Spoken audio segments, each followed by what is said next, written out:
Mampeni dada eye John Dramani Mahama wono de also of Ghana or Donne Ghana and Tigana de wonja ye muda.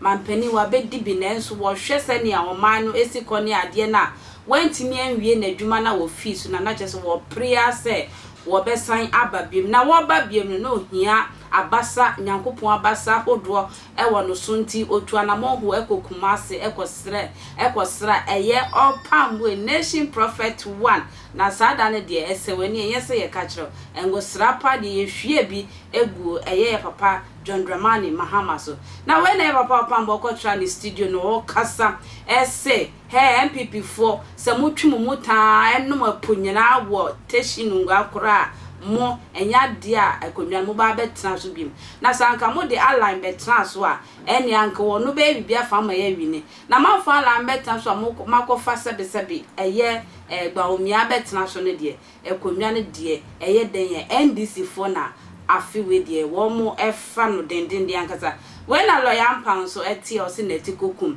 na ye kasa asofo nyina kasa wo prophet Opambour a wo sebi adwama ye dokro wu wo hefa na wo de kasa se MPP betra so wa wi kumase ma nyina asa no wa ngo sra wi se sebi densu awe no wo ye kasa fa politics hu a anka wo kura wo ne ho ma yenko eye Opambour ne lawyer Maurice Ampaw so ne yenko hwe ensema o mo so e wo de ma ye mra sesia ne yento aso ye wasofuru bi wo Ashanti region ha any Ghana they are doing a lot na bra ebimu eye eduma ding na ye dey peja omeyin na ebimu so concert atebidie any sabi Gyimie you say the word Gyimie also sabi osofo Gyimie na a serious word to use because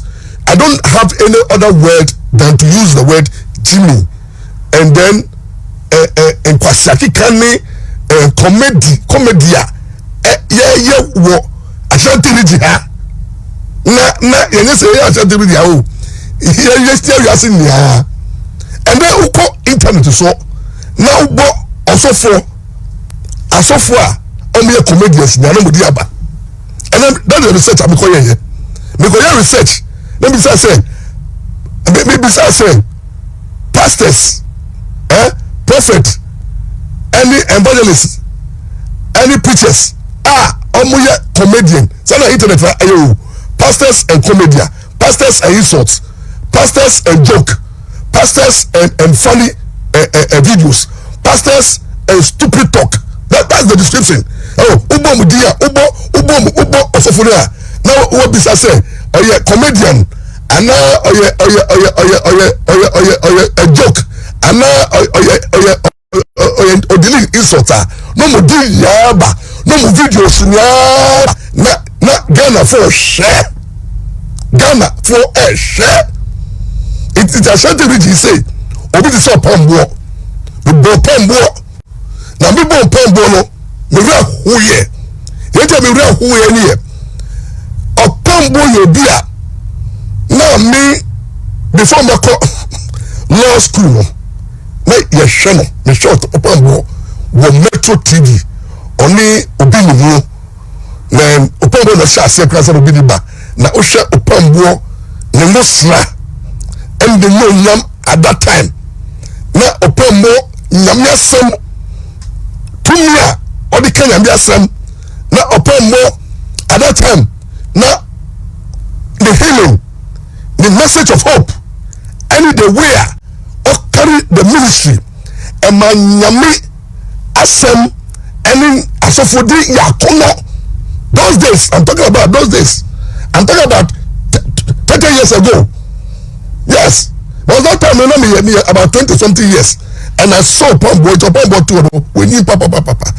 Oh God, sister plus when you no one Russia. And you know Opambour at that time.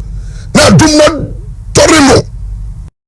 Na me to me here to my every day. Because Opambour dia. Na comedy ba. Na something ba. Na joke ba. Na funny videos ba. Oh. Na Opambour to be tia Ashanti Tvgh na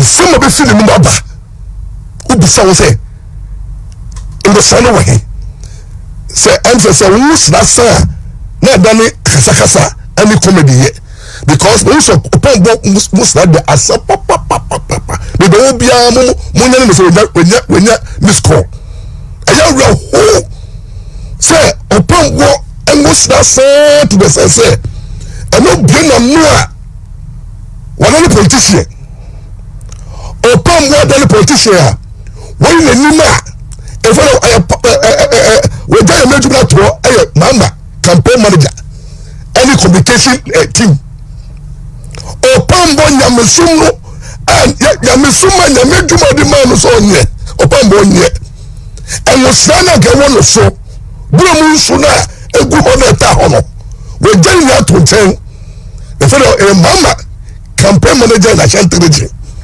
and we mama spokesperson na so umusra